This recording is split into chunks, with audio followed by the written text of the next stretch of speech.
Magandang araw po ulit sa ating lahat. Kami po ay naririto hindi lamang bilang isang partido, kundi bilang tanging boses ng manggagawang Pilipino sa Kongreso ngayon. Kami sa Trade Union Congress Party, TUCP Party List, ay buong tapang na ipinaglalaban ng bawat manggagawang Pilipino at kanilang pamilya sa loob ng halos 2 dekada na sa House of Representatives. Mula sa pagkakatatag ng Department of Migrant Workers, 4-piece law, expanded maternity leave at marami pang ibang TUCP pro-worker laws.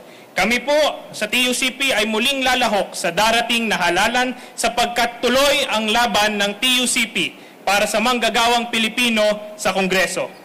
Higit 3 dekada nang nangunguna ang TUCP sa taas sahod sa bawat rehiyon. Ngunit barya-barya hindi sapat, tuloy ang laban para ng TUCP para sa 150 pesos across the board legislated wage hike. Napasa na rin natin ang Security of Tenure SOT Bill noong 17th Congress.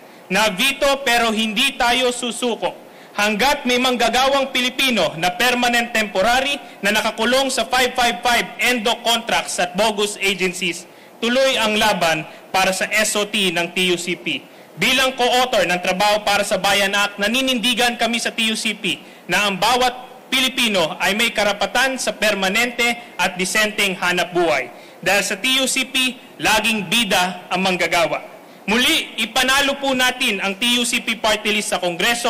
Lagit-lagi, ipanalo po natin ang manggagawa at pamilyang Pilipino. Maraming salamat po. Salamat din po. Okay, for the tanong, sino ito? Pakipasa na lang po yung microphone. Covered?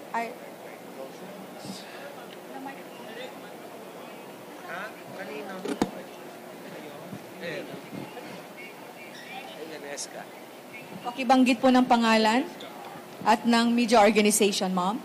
Good afternoon po. Lianesca Panti, GMA News Online.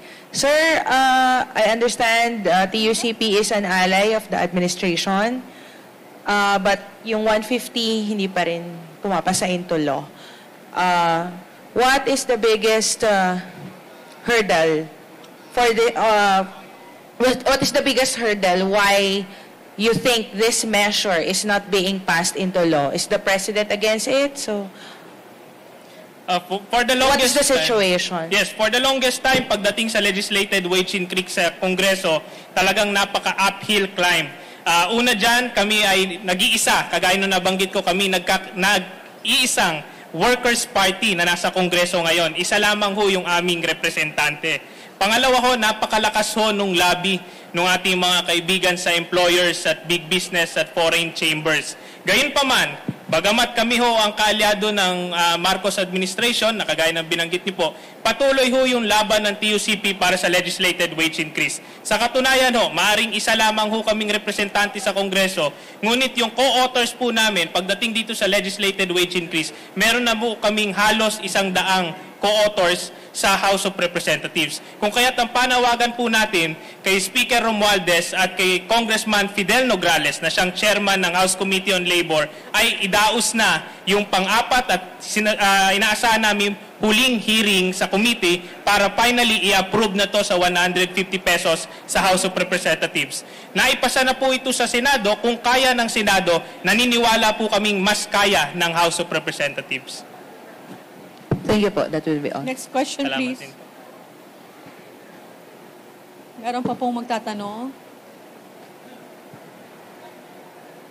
Mukhang wala na po. Maraming salamat po ulit.